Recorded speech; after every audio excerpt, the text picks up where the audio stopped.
Tea ಜೊತೆ ಈಸಿಯಾಗಿ ಮಾಡೋ ಅಂಥ ರುಚಿಯಾಗಿರೋ ಅಂಥ ಪಿಸ್ತಾ ಬಿಸ್ಕೆಟ್ ನೋಡಿ ಹೇಗಾಗಿದೆ ಅಂತ. ಇದನ್ನು ನೀವೂ ಕೂಡ ಮನೆಯಲ್ಲೇ ಈಸಿಯಾಗಿ ಮಾಡ್ಬೋದು.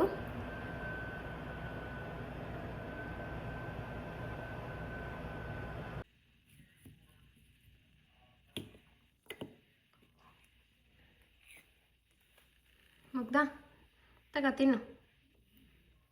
ಹೆಂಗ ಜೋಳ ಹೇಳು. ತಿನ್ನು.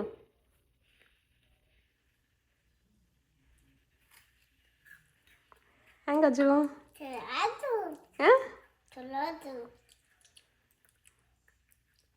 ಚಲೋ ಇದ್ದ? ಇಷ್ಟ ಆತ ನಿಂಗೆ?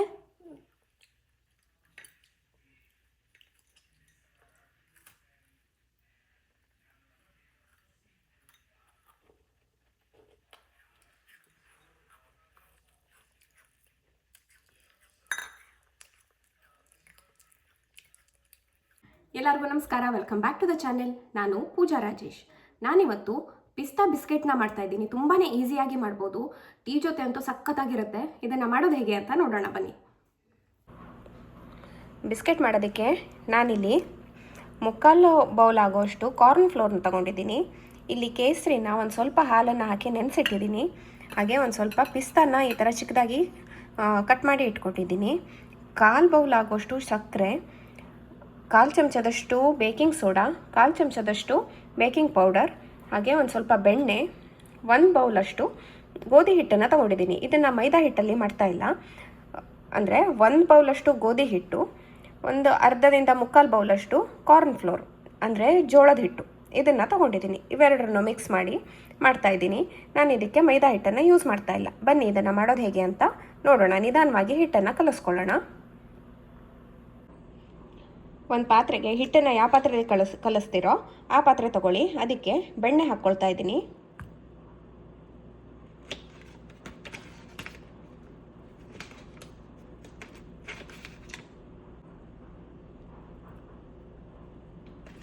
ಸ್ವಲ್ಪ ಮೆಲ್ಟ್ ಆಗಿರೋ ಅಂಥದ್ದು ತಗೊಳ್ಳಿ, ಜಾಸ್ತಿ ಕೋಲ್ಡ್ ಇರೋದನ್ನು ತಗೋಬೇಡಿ.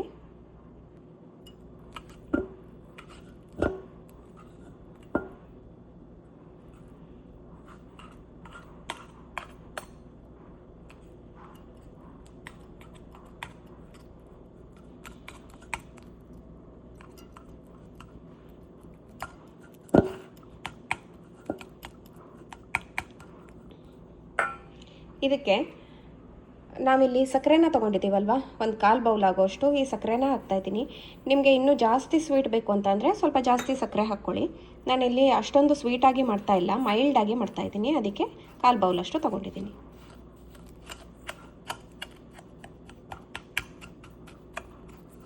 ಇದನ್ನು ಕ್ಲೀನಾಗಿ ಮಿಕ್ಸ್ ಮಾಡ್ಕೊಳ್ಳೋಣ.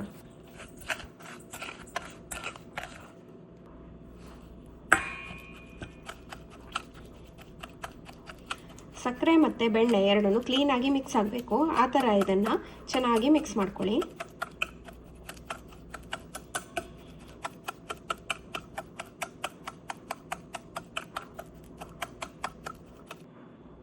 ಇದಕ್ಕೆ ಗೋಧಿ ಹಿಟ್ಟನ್ನು ಹಾಕ್ತಾಯಿದ್ದೀನಿ. ಎಲ್ಲನೂ ಸೇಮ್ ಬೌಲಲ್ಲೇ ತಗೊಳ್ಳಿ.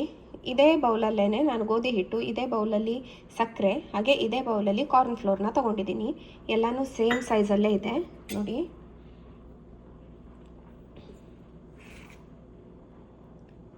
ಗೋಧಿ ಹಿಟ್ಟು ಮತ್ತು ಕಾರ್ನ್ ಫ್ಲೋರ್ನ ಹಾಕ್ತಾಯಿದ್ದೀನಿ. 1/4 ಚಮಚದಷ್ಟು ಬೇಕಿಂಗ್ ಪೌಡರ್ ಹಾಗೆ ಬೇಕಿಂಗ್ ಸೋಡಾ ಇದನ್ನು ಹಾಕ್ತಾಯಿದ್ದೀನಿ. ಹಾಗೆ ಒಂದು ಸ್ವಲ್ಪ ಉಪ್ಪು ಹಾಕ್ತಾಯಿದ್ದೀನಿ. ಇದೆಲ್ಲನೂ ಕ್ಲೀನಾಗಿ ಮಿಕ್ಸ್ ಮಾಡ್ಕೊಳ್ಳೋಣ.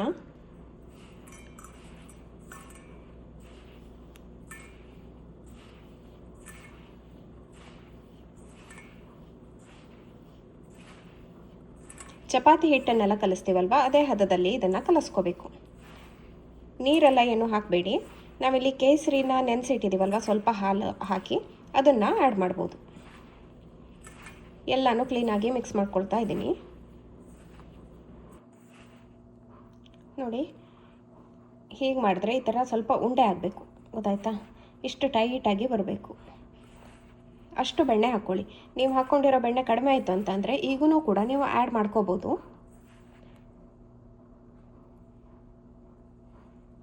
ಇಷ್ಟಾದಮೇಲೆ ನೆನೆಸಿಟ್ಕೊಂಡಿರೋಂಥ ಕೇಸರಿ ಹಾಲನ್ನು ಹಾಕಬೇಕು.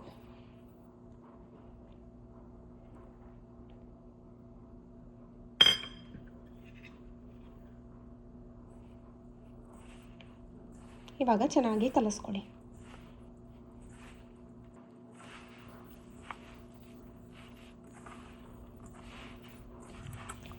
ಸ್ವಲ್ಪ ಹಾಲು ಹಾಕೋ ತನಕ ನೋಡಿ ಈ ಥರ ಚೆನ್ನಾಗಿ ಹಿಟ್ಟನ್ನು ಕಲಸೋದಕ್ಕೆ ಬರುತ್ತೆ. ನೋಡಿ ಇಷ್ಟು ಮೆತ್ತಗಾಗುತ್ತೆ, ಹೀಗೆ ಆಗಬೇಕು.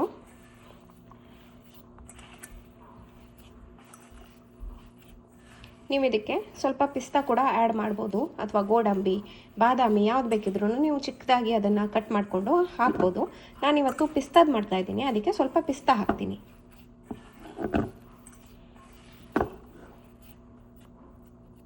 ನೋಡಿ ಇಷ್ಟು ಮೆತ್ತಗಾಗತ್ತೆ. ಇದಕ್ಕೆ ಒಂದು ಸ್ವಲ್ಪ ಪಿಸ್ತಾ ಹಾಕ್ತೀನಿ. ಎಲ್ಲನೂ ಕ್ಲೀನಾಗಿ ಮಿಕ್ಸ್ ಮಾಡ್ಕೊಳ್ಳೋಣ. ನೋಡಿ ಇಷ್ಟು ಮೆತ್ತಗೆ ಹಿಟ್ಟನ್ನು ಕಲಸಿ ಇಟ್ಕೊಂಡಿದ್ದೀನಿ. ನೋಡಿ ಈ ಥರ ಉಂಡೆ ಕಟ್ಟೋದಕ್ಕೆ ಬರಬೇಕು. ಇಷ್ಟು ಮೆತ್ತಗೆ ಕಲಿಸ್ಕೊಂಡಿದ್ದೀನಿ.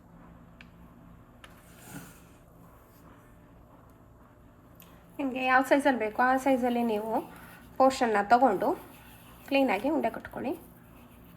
ನಾನಿಲ್ಲಿ ಬಟರ್ ಪೇಪರ್ನ ಹಾಕಿ ರೆಡಿ ಮಾಡಿ ಇಟ್ಕೊಂಡಿದ್ದೀನಿ. ಇದರಲ್ಲೇ ನಾನು ಬೇಕ್ ಮಾಡ್ತೀನಿ.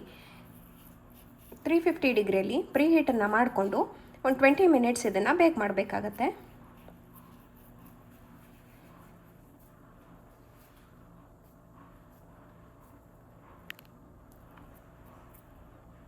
ನೋಡಿ ಈ ಸೈಜಲ್ಲಿ ಮಾಡ್ಕೊಳ್ತಾ ಇದ್ದೀನಿ.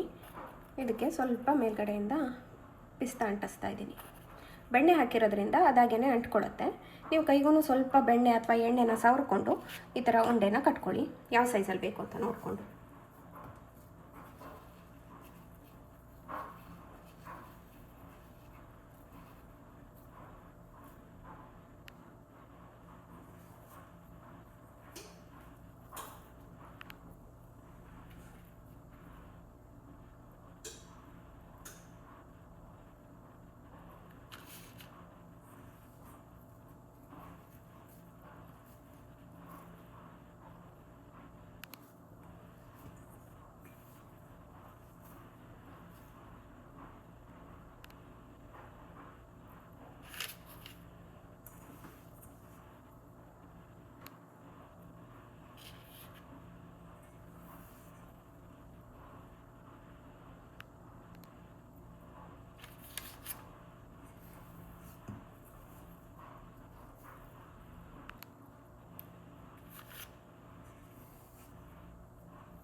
ನೋಡಿ ಎಲ್ಲನೂ ಮಾಡ್ಕೊಂಡಾಗಿದೆ. ಓವನ್ ಕೂಡ ಪ್ರೀ ಹೀಟ್ ಆಗಿದೆ. ಇವಾಗ ಟ್ರೇನ ಓವನ್ ಒಳಗಡೆ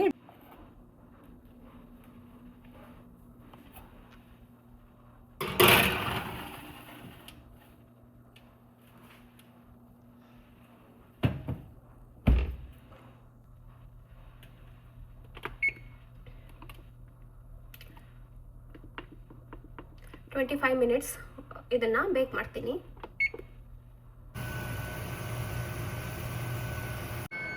ನೋಡಿ ಇವಾಗ ಆಗಿದೆ.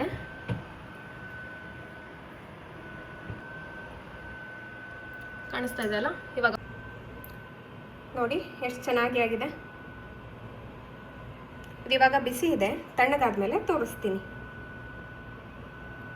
ಇನ್ನೊಂದು ಬ್ಯಾಚ್ ಮಾಡೋದಿದೆ. ಒಂದು ಸ್ವಲ್ಪ ಹಿಟ್ಟು ಉಳ್ಕೊಂಡಿದೆ ನೋಡಿ, ಇಷ್ಟು ಹಿಟ್ಟು ಇದೆ. ಇದೊಂದು 8-10 ಆಗ್ಬೋದು. ಇದು ತಣ್ಣಗಾದ್ಮೇಲೆ ಮತ್ತೆ ಇಡ್ತೀನಿ.